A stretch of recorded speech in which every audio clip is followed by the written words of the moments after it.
Want to know how to get out of the trap, the one that you feel that you're stuck in right now as a parent worried about your child's weight and eating habits? Here you go. Name one thing that's going well with your child, not their weight, not about their eating, one thing, anything at all. And if your brain just went blank or jump straight to a list of what's wrong, that blank space, it's the trap. And there is a way out of it.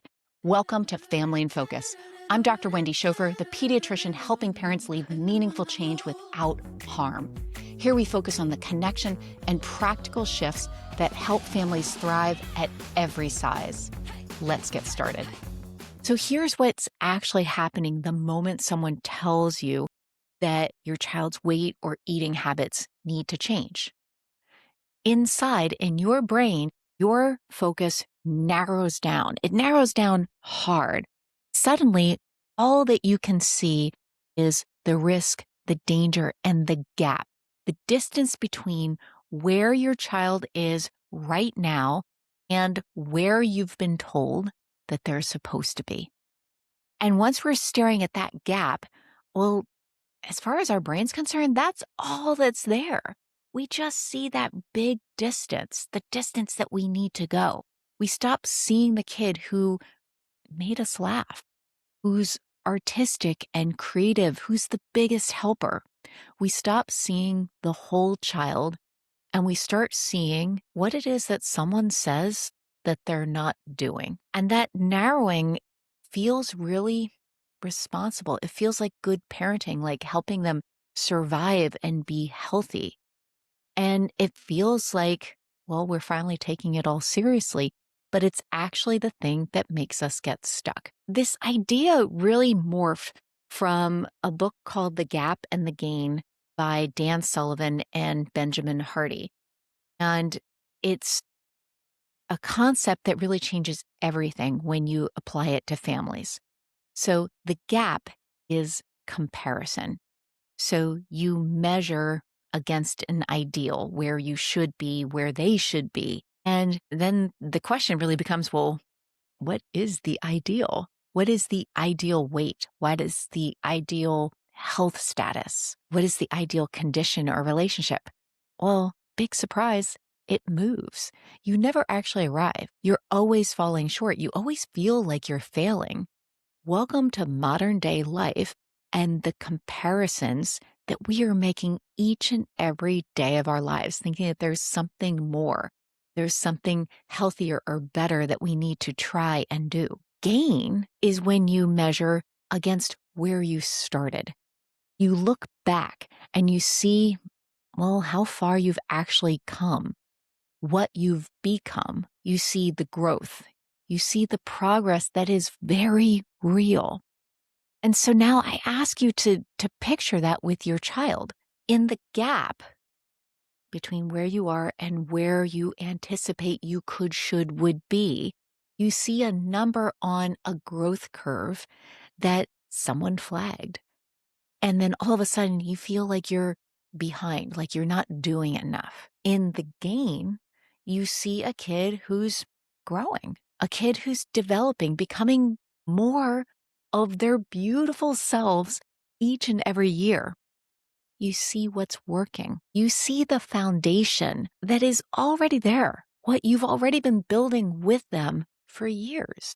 You cannot build on a foundation that you refuse to look at, that you completely overlook looking at what still needs to be done. You can't grow what you don't acknowledge is already built and growing. You need to know where your foundation is. And so that's why we start with looking at the gain, looking at what's good, looking at what's working, at the ground that we're already standing on. You are right there already. This is not some kind of like deflection or feel good detour.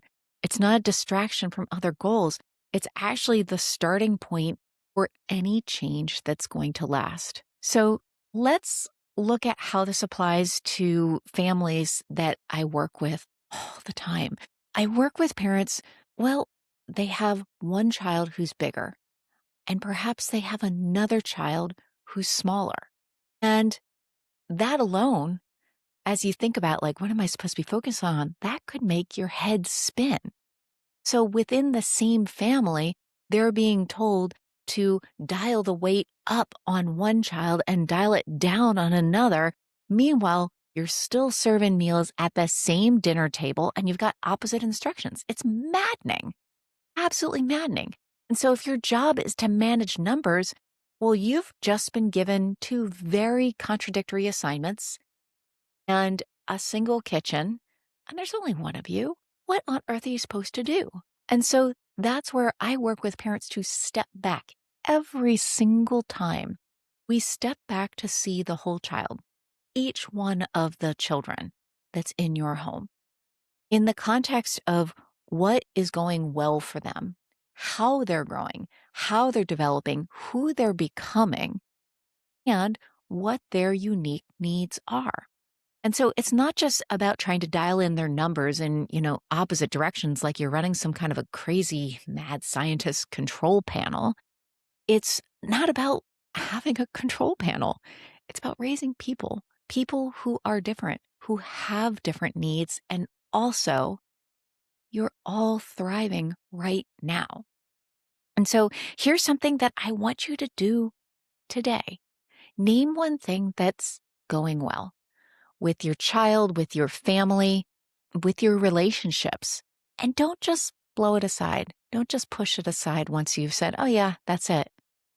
Hang on to it. Hang on to it for a few moments and just ask yourself, well, why is this working?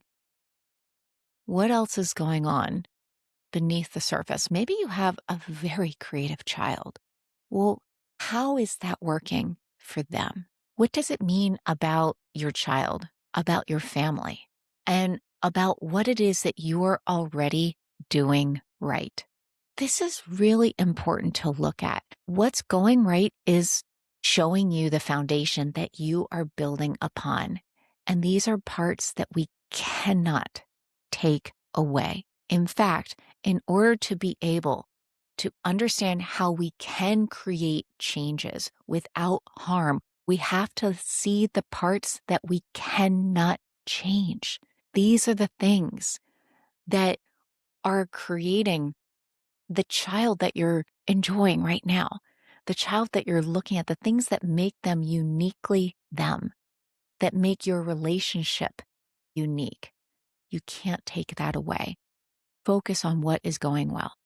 And so before you start to change a single thing, start right here and just take a big picture look at the whole child, the whole home, your relationship, what's going well.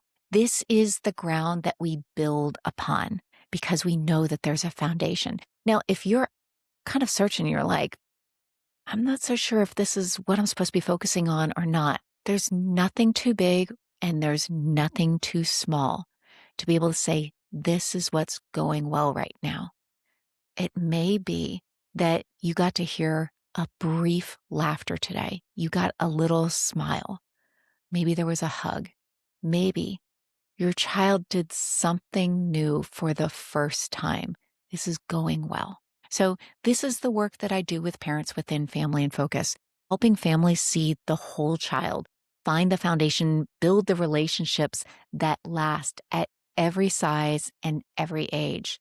And so if you're ready to learn more, come on over to the show notes and you will learn more about Family in Focus and how to be able to participate in the newsletter and workshops, as well as direct work with me. Hey, while I'm a doctor, I am most definitely not your doctor. This podcast is for education and not medical advice. Take what fits, leave what doesn't, and remember, you are the parent creating the change that your family needs right now.